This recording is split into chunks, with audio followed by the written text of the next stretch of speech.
ఓం నమ శివాయ. ఈరోజు 65వ రోజు పారాయణ.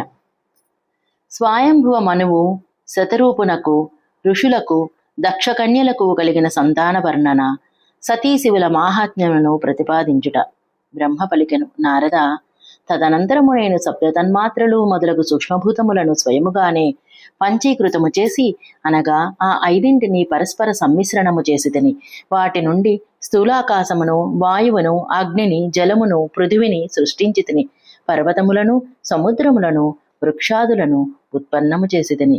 కళ అంటే 580 రెప్పపాటులు గల కాలమును మొదలుకొని యుగ పర్యంతము జరుగు కాల విభాగమును రచించితిని. మునీంద్ర, ఉత్పత్తి వినాశము కలిగిన అనేక పదార్థములను తయారు చేసితిని. కాని దీనితో నాకు సంతోషము కలుగలేదు. అప్పుడు నేను సాంబశివుని ధ్యానము చేసి సాధనపరాయణులగు పురుషులను సృష్టించితిని. నా 2 నేత్రములతో మరీచిని, హృదయముతో భృగువును, శిరస్సుతో అంగీరాను, వ్యానవాయువుతో మునిశ్రేష్ఠుడకు పులహుని, ఉదానవాయువుతో పులస్యుని, సమానవాయువుతో వశిష్ఠుని, అపానముతో క్రతువును, 2 చెవులతో అత్రిని, ప్రాణములతో దక్షుని, ఒడితో నిన్ను, నీడతో కర్దమమునిని, సంకల్పమాత్రమున సకల సాధనములకు సాధనమైన ధర్మమును ఉత్పన్నము చేసితిని. మునిశ్రేష్ఠ, ఈ విధముగా ఉత్తమమైన ఈ సాధకులను మహాదేవుని కృప వలన సృష్టించి నన్ను నేను కృతార్థుడనని చెప్పుచున్నాను.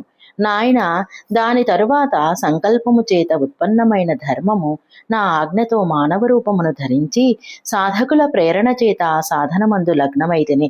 దీని తరువాత నేను నా వివిధాంగముల నుండి అసురులు మొదలగు రూపములలో అసంఖ్యాకులైన పుత్రులను సృష్టించి వారికి భిన్న భిన్నములకు శరీరములను ప్రసాదించితిని. మునీంద్ర, తదనంతరము అంతర్యామియో భగవంతుడు అగు శంకరుని ప్రేరణతో నా శరీరమును 2 భాగములుగా విభజించి నేను 2 రూపములు కలవానినైతిని. నారద, సగము శరీరముతో నేను స్త్రీనైతిని, మిగిలిన శరీరముతో పురుషుడనైతిని. ఆ పురుషుడు ఆ స్త్రీ గర్భము నుండి సర్వసాధనా సమర్థులైన ఉత్తమ జంటను ఉత్పన్నము చేసెను. ఆ జంట యందున్న పురుషుడే స్వయంభువ మనువు అని పేరుతో ప్రసిద్ధి చెందెను. స్వయంభువ మనువు ఉన్నత శ్రేణికి చెందిన సాధకుడయ్యను. ఆ స్త్రీ శతరూప అని చెప్పబడెను. ఆమె యోగిని, మహాతపస్విని అయ్యను. నాయన, మనువు వైవాహిక విధానముతో మిగుల సుందరియగు శతరూపను పాణిగ్రహణము చేసెను. వారు మైథున జనిత సృష్టిని ఉత్పన్నము చేయసాగిరి. వారు శతరూపతో ప్రియవ్రత, ఉత్తానపాదుడని 2 పుత్రులను, 3 కన్యలను ఉత్పన్నము చేసిరి. ఆకూతి, దేవహూతి, ప్రసూతి అని ఆ కన్యల నామములు. మనువు ఆకూతి వివాహమును ప్రజాపతి రుచితో చేసెను. 2వ కుమార్తె అయిన దేవహూతిని కర్దముడు వివాహమాడెను. ఉత్తానపాదుని చిన్న చెల్లెల ప్రసూతిని ప్రజాపతి దక్షునకిచ్చిరి. వారి సంతాన పరంపరల చేత సమస్త చరాచర జగత్తు వ్యాపించను. రుచితో ఆకూతి యొక్క గర్భము నుండి యజ్ఞుడు, దక్షిణ అను పేర్లు కల స్త్రీ పురుషుల జంట ఉత్పన్నమయ్యను.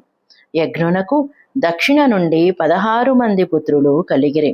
మునీంద్ర, కర్దముని వలన దేవహూతి గర్భము నుండి చాలా మంది కుమార్తెలు కలిగిరి.